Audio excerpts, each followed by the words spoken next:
Buen día, soy Irina Alejandra Velázquez Álvarez. Les presento la práctica 4, planteamiento de un balance de materia y control de calidad de la producción de vinagre de piña para el Laboratorio de Ingeniería de Reacciones.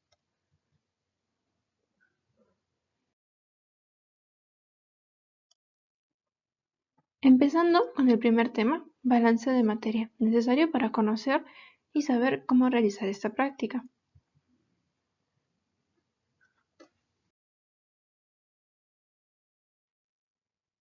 Los balances de materia y energía son una de las herramientas más importantes con las que cuenta la ingeniería de procesos y se utilizan para contabilizar los flujos de materia y energía entre un determinado proceso industrial y los alrededores, o entre las distintas operaciones que integran a este proceso.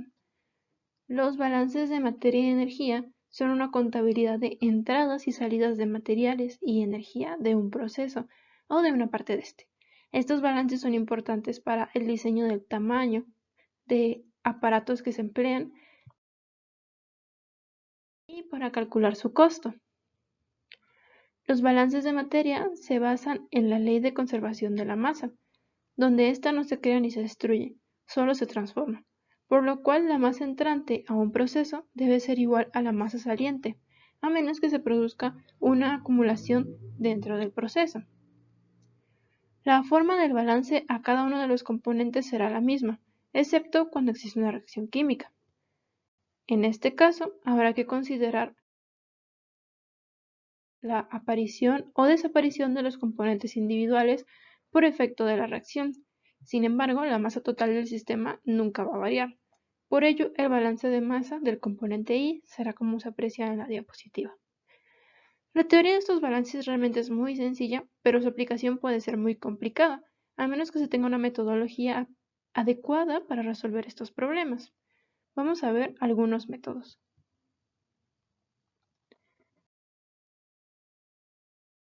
Y aquí es donde entramos a nuestro tema 2, donde veremos el método de Estivalet-Valiente y el método general.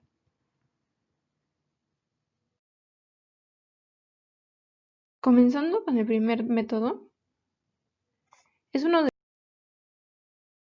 los métodos más sencillos, y este va a consistir en, primero, hacer una traducción del enunciado del problema, y por traducción se entiende la elaboración de un esquema del proceso, usando la simbología apropiada y los datos de operación conocidos. Después, debemos hacer un planteamiento del problema. En este paso se va a indicar cómo resolver el problema a partir de los conocimientos adquiridos y utilizando ecuaciones algebraicas. Después tenemos que resolver los cálculos. Ahora se van a sustituir los datos en las ecuaciones planteadas y se van a efectuar los cálculos necesarios para, por último, presentar el resultado. Ahora, tenemos el método general. Este es un poco más amplio y también es para resolver un balance de masa. Primero debemos definir el sistema, por lo tanto dibujar un diagrama de flujo o de proceso. Colocamos en el diagrama los datos disponibles, observamos cuáles son las composiciones que se conocen o que pueden calcularse fácilmente para cada corriente, se determinan las masas que se conocen o que pueden definirse fácilmente para cada corriente. Una de estas masas puede usarse como base de cálculo para las demás. Después seleccionamos una base de cálculo adecuada. Cada adición o sustracción deberá hacerse tomando el material sobre la misma base. Y por último nos aseguramos de que el sistema esté bien definido. En general, el planteamiento y la resolución de los balances de masa exige manipular y trabajar con la información disponible, ensayando distintas estrategias hasta llegar a una solución aceptable y físicamente coherente, pues en ningún caso podrá salir del sistema más materia de la que entra, o viceversa. Por lo tanto, tenemos que tener siempre en cuenta la ley de la conservación de la materia. Ahora, para poder llevar a cabo estos métodos necesitamos de diagramas de flujo, como pudieron haber visto en el paso 1. Ese será nuestro tema 3. En todo tipo de ingeniería se va a requerir de planos que especifiquen tamaños, formas, conexiones y corrientes. Estos planos nos van a servir para calcular, construir o cotizar equipos o procesos. Los planos van a recibir el nombre de diagramas de flujo, cuando presentan la secuencia u operaciones que se llevan a cabo para fabricar o realizar cierto proceso. En los diagramas de flujo se dibujan los equipos mayores del proceso y las corrientes que entran y salen de estos equipos. A veces los equipos se van a representar por rectángulos sobre los que se indica el nombre del equipo que simbolizan. Estos diagramas se conocen como diagramas de bloques, como podemos ver en la diapositiva un ejemplo. En otros casos se emplea un dibujo que represente la forma del equipo. Los símbolos o representaciones del equipo real no van a ser universales, pero guardan cierta similitud entre ellos, de forma que no importa quién lo esté viendo, va a poder entender lo que quiere dar a especificarnos el diagrama de flujo, que sobre todo lo importante es la corriente, donde se especifique las sustancias y en cuánta cantidad van a entrar y si va a ocurrir alguna reacción.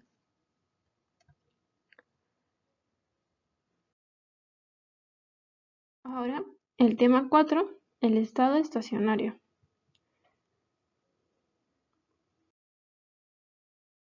Si no existe una acumulación o consumo de materia dentro del sistema y no varía con el tiempo, se dice que estamos en un estado estacionario o uniforme, donde ahora las entradas serán iguales a las salidas. Si no existe flujo de entrada y salida, se reduce al concepto básico de la conservación de la materia dentro de un sistema cerrado o aislado. Para efectuar un balance de masas de un proceso, se debe especificar el sistema al cual se debe aplicar dicho balance. En otras palabras, delimitar o definir al sistema.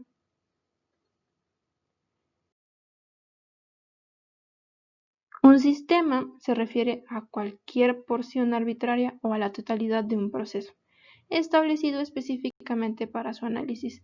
Este puede ser con o sin una reacción química.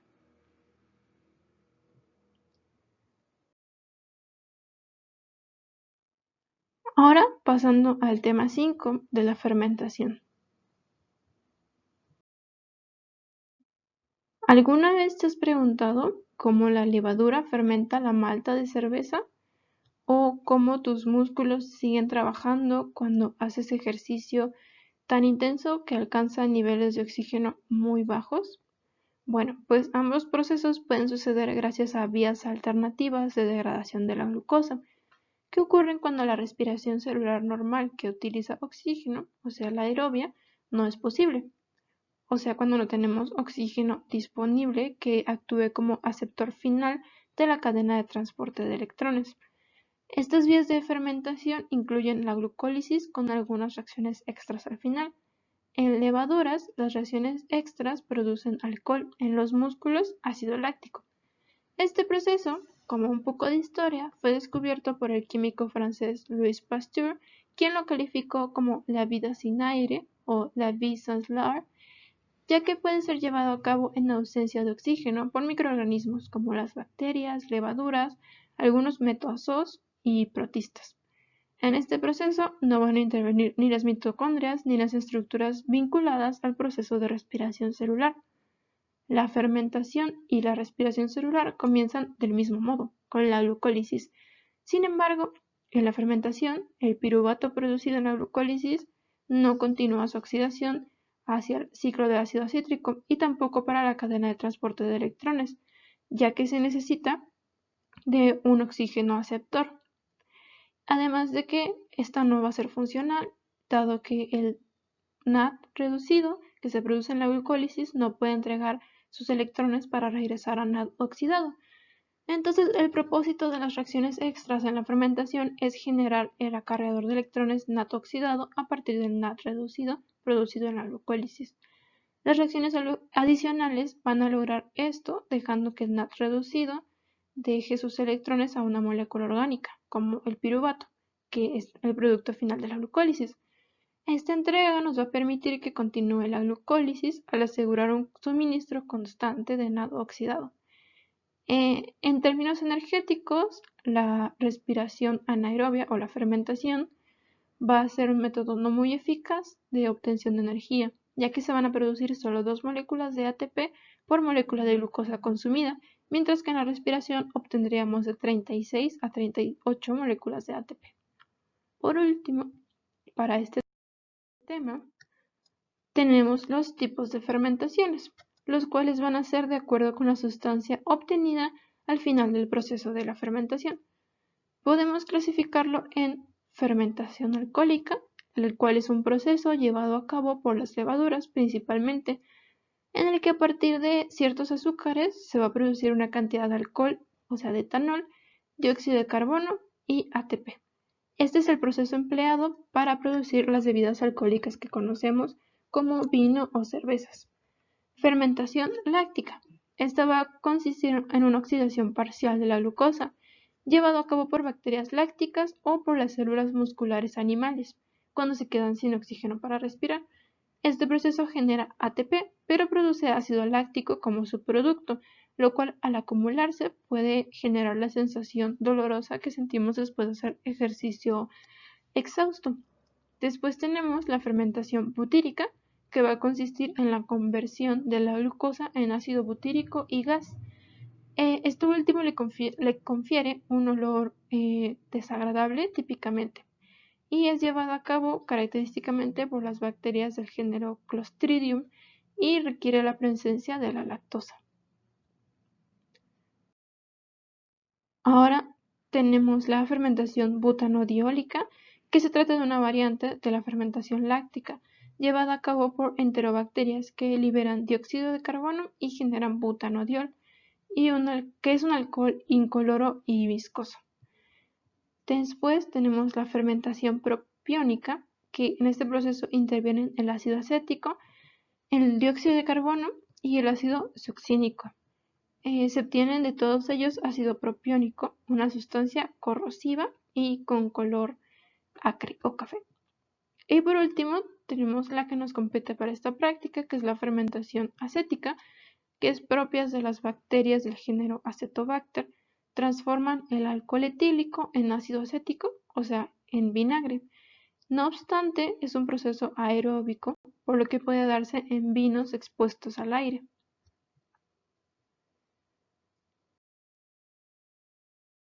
Esto nos lleva a nuestro siguiente tema, que es el vinagre y la clasificación de la fermentación acética.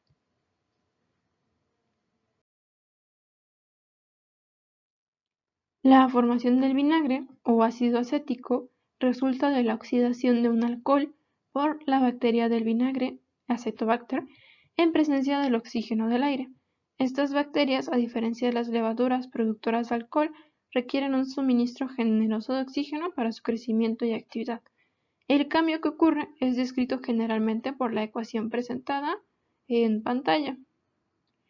Las bacterias que realizan el proceso requieren obligatoriamente de la presencia de oxígeno para poder llevarlo a cabo. Como en todo proceso químico, en la fermentación acética se requiere de un sustrato, el alcohol etílico. Este se obtiene a través del proceso de fermentación alcohólica, que también es realizada por un microorganismo, las levaduras del género Saccharomyces. Estos lo que hacen es procesar los azúcares para obtener etanol, que es una de las fermentaciones que vimos anteriormente. Ahora, para la clasificación de la fermentación acética, se va a clasificar en función del tipo de sustrato empleado o el método utilizado en su elaboración. En estos destacan el vinagre de vino, donde entra el vino tinto y blanco, el vinagre de frutas, que puede ser de manzana, piña, el vinagre de alcohol, el vinagre de cereales como de arroz, el vinagre de malta, el vinagre de miel y el vinagre de suero de leche. Así que hay una gran variedad en base a lo que se esté usando como sustrato. Ahora, pasando a la metodología para la práctica, se va a dividir en 3 fases. En la primera fase tenemos la preparación de la solución stock de hidróxido de sodio, donde se debe tomar una masa adecuada de hidróxido de sodio sólido y disolverlo en 100 mililitros para después aforar a 1 litro. Y debemos titular 0.5 gramos de carbonato de sodio con la solución de hidróxido de sodio y determinar la concentración real de este. En la fase 1 todavía, para la preparación del vinagre, se debe triturar la cáscara de piña, adicionar 1 litro de agua, cerrar el frasco y adicionar. Para la fase 2, que es el seguimiento del contenido de acidez, se deben tomar 3 alícuotas de 10 mililitros del proceso, tomando pH y peso de cada una, adicionar 2 gotas de fenolftaleína y titular con hidróxido de sodio. En la fase 3, filtramos el líquido, tomamos el volumen, pH y peso, se obtiene el peso del sólido remanente y se determina la acidez del producto final.